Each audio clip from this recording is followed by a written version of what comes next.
Hello everyone, welcome back to my channel.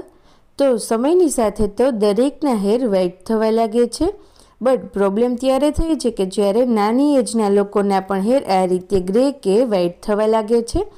અને માર્કેટમાં મળતા જે હેર કલર્સ હોય છે તેમાં કેમિકલ્સ આવેલા હોય છે, તો તેનાથી તો જેટલું દૂર રહીએ તેટલું જ સારું છે। તો આજે હું તમારી જોડે એક એવું જ યુઝફુલ DIY શેર કરીશ કે તમને આ પ્રોબ્લેમ ક્યારેય નહીં થાય। અને તેની સાથે જ આ DIY બનાવવાના એક જ ફક્ત ફાયદો નથી કે તમારા વ્હાઇટ હેર બ્લેક થઈ જશે, તેની સાથે જે લોકોના હેર ડ્રાય છે તેના સિલ્કી અને સ્મૂથ થાય છે, અને ડેન્ડ્રફમાં પણ આ હોમ રેમેડીથી તમને ખૂબ જ સારા એવા ફાયદા થશે। અને તેને બનાવવા માટે ઘરમાં જ રહેલી વસ્તુઓનો ઉપયોગ કર્યો છે। તો આ વિડીયો આગળ જોવા માટે પહેલાં નીચે આપેલા રેડ બટન ઉપર ક્લિક કરી ચેનલને સબસ્ક્રાઈબ કરી દો। તો જ્યારે પણ આપણે હેર માટેની કોઈ પણ એક હોમ રેમેડી બનાવતા હોઈએ તેને આ રીતે જે લોખંડનું કોઈ પણ તમારા ઘરમાં તવો અથવા તો કઢાઈ કે જે વાસણ હોય તેમાં જ બનાવવાનું છે। મેં અહીંયા લોખંડના તવાનો ઉપયોગ કરેલો છે। તો આ DIY બનાવવા માટે આપણે જે પહેલી સામગ્રી લઈશું તે છે આ સરસવનું તેલ। આ સમયે આપણે ગેસની ફ્લેમ સ્લો જ રાખવાની છે। મેં અહીંયા લગભગ 1 કપ જેટલું તેલ લીધેલું છે। તમારે જેટલું પણ DIY બનાવવું હોય તેને અકોર્ડિંગ લઈ શકો છો। સરસવના તેલમાં ખૂબ જ સારા એવા પ્રમાણમાં વિટામિન A, E, D અને ઝિંક જેવા પોષક તત્વો આવેલા હોય છે, જે હેર માટે ખૂબ જ ફાયદાકારક બની રહે છે। પ્રીમેચ્યોર વ્હાઇટ હેરને બ્લેક કરી દે છે, અને જે લોકોને સ્પ્લિટ એન્ડ્સની પ્રોબ્લેમ હોય છે તેમના માટે પણ આ ખૂબ જ ફાયદાકારક બની રહે છે। તો હવે તેલ હરકું એવું ગરમ થઈ જાય ત્યારબાદ આપણે તેમાં જે બીજી સામગ્રી એડ કરીશું તે છે આ હલ્દી, જે બધાના કિચનમાં ઇઝીલી અવેલેબલ હોય છે। ગેસની ફ્લેમ આપણે સ્લો જ રાખવાની છે, અને મેં અહીંયા 2 ચમચી જેટલી હલ્દી એટલે કે હળદર પાવડર એડ કરેલો છે।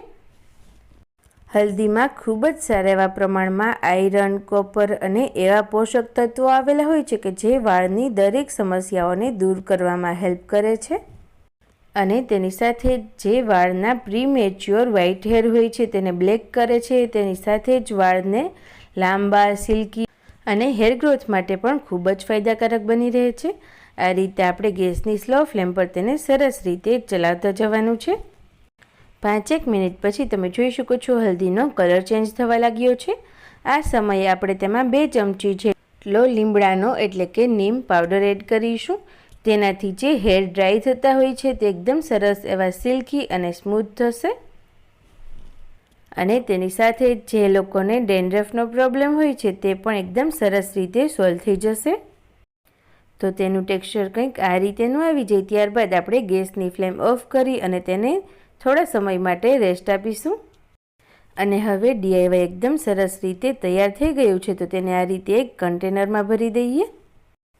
આ DIYને તમે એક વખત માટે પણ બનાવી શકો છો, અને આ રીતે જો તમે વધારે ક્વોન્ટિટીમાં બનાવ્યું હોય તો તમે તેને 1 મહિના સુધી સ્ટોર પણ કરી શકો છો।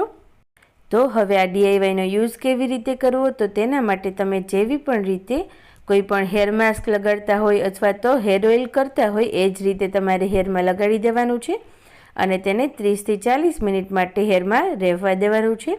ત્યારબાદ તમે કોઈ પણ રેગ્યુલર શેમ્પૂથી હેર વોશ કરી શકો છો। તમે ફક્ત 1 થી 2 વખત યુઝ કરશો એટલે તેના રિઝલ્ટ તમને પણ દેખાવા લાગશે। અને હવે તમે લાસ્ટમાં જે DIY એક કન્ટેનરમાં ભરી લીધું છે ત્યારબાદ આ રીતે તમે એક વિટામિન Eની કેપ્સ્યુલ પણ એડ કરી શકો છો। વિટામિન E હેર માટે ખૂબ જ ફાયદાકારક બની રહે છે, તો જો તે એડ કરશો તો આ DIYના બેનિફિટ્સ ખૂબ જ વધી જશે। ત્યારબાદ આ રીતે તેને બંધ કરી અને તમે તેને સ્ટોર કરી શકો છો, અને જ્યારે પણ યુઝ કરવું હોય ત્યારે આ રીતે થોડું હલાવી અને ત્યારબાદ હેરમાં લગાવવાનું છે। તો જો તમને પણ મારો આ વિડીયો સારો લાગ્યો હોય તો પ્લીઝ આ વિડીયોને લાઇક, શેર અને ચેનલને જરૂરથી સબસ્ક્રાઈબ કરજો।